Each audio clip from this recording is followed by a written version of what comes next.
Hello and welcome to my channel. I am a Montessori teacher and a parenting coach. My two children are now 6 and 10 and I raised them following the Montessori principles.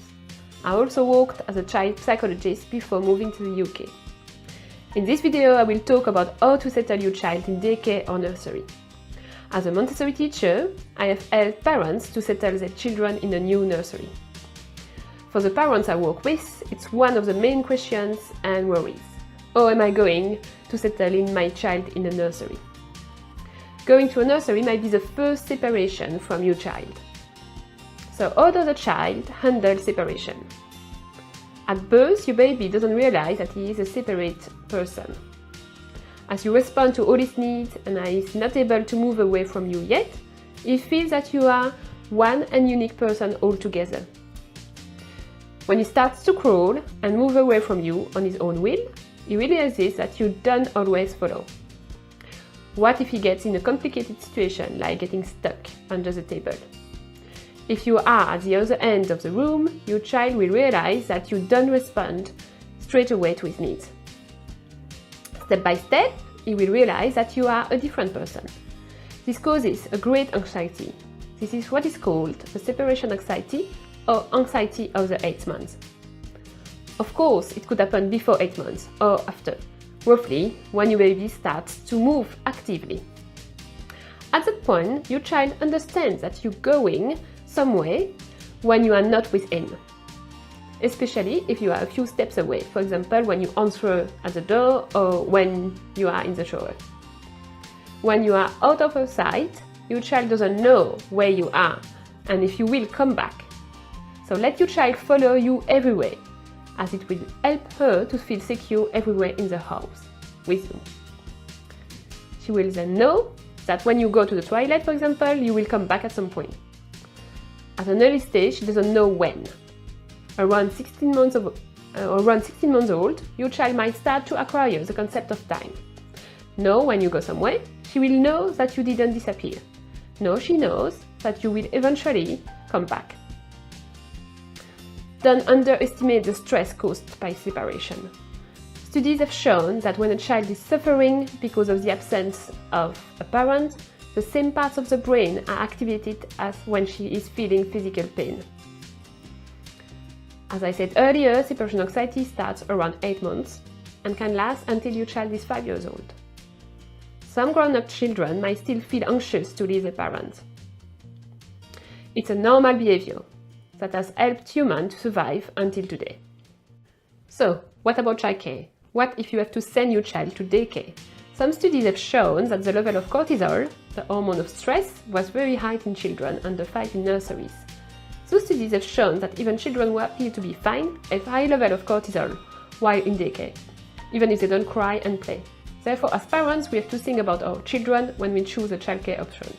So, what are your options? First, let's consider what is the best age to send your child to a nursery. Knowing that a baby goes through an anxious stage around 8 months of age, settling in your child with a childminder or in a nursery before he reaches that stage will ease the process tremendously.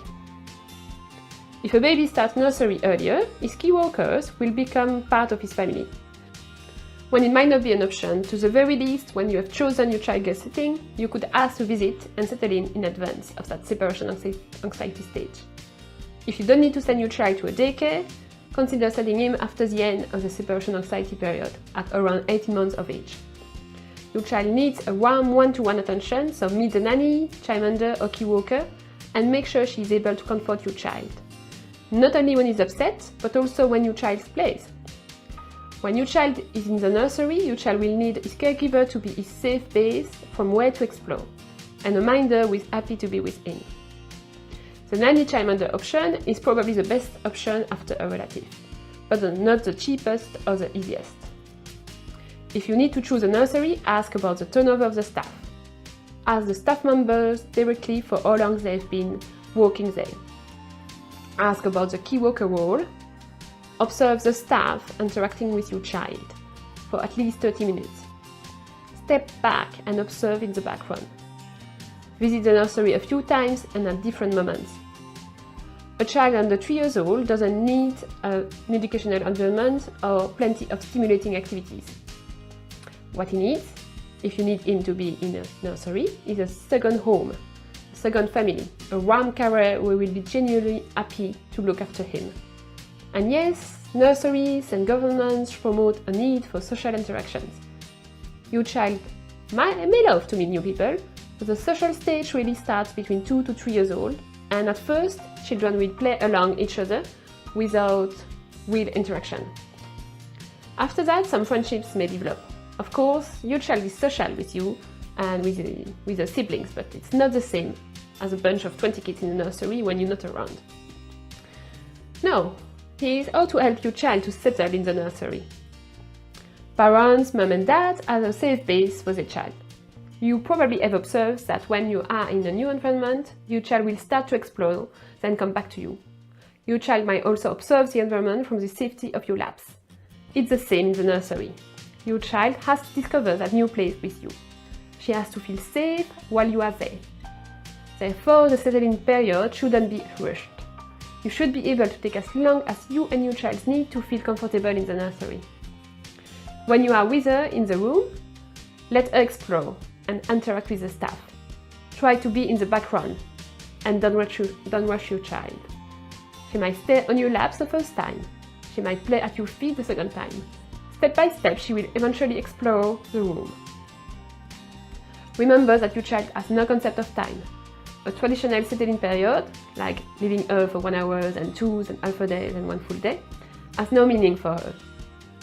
It's the way you handle the separation that matters, not the length of time you are separated from each other. But it's good if she has an understanding of the routine of the nursery before she starts. So try to be with her for lunch, nap change, and all the key moments. She will have more confidence if she sees you trusting the staff to take care of her. For me, the best way to ensure a good start for your child in the nursery is to leave her when she's comfortable with the staff and the environment, and when she is happy to interact and play away from you. Another point is to always say goodbye. Don't sneak out. Your child needs to know that you have gone away. Use a cheerful tone to say goodbye, so your child is assured that there is nothing to be worried about. And she will be assured as well that you trust the setting to take care of her. For more information about Montessori and gentle parenting, go on to montessori-family.co.uk. Thank you.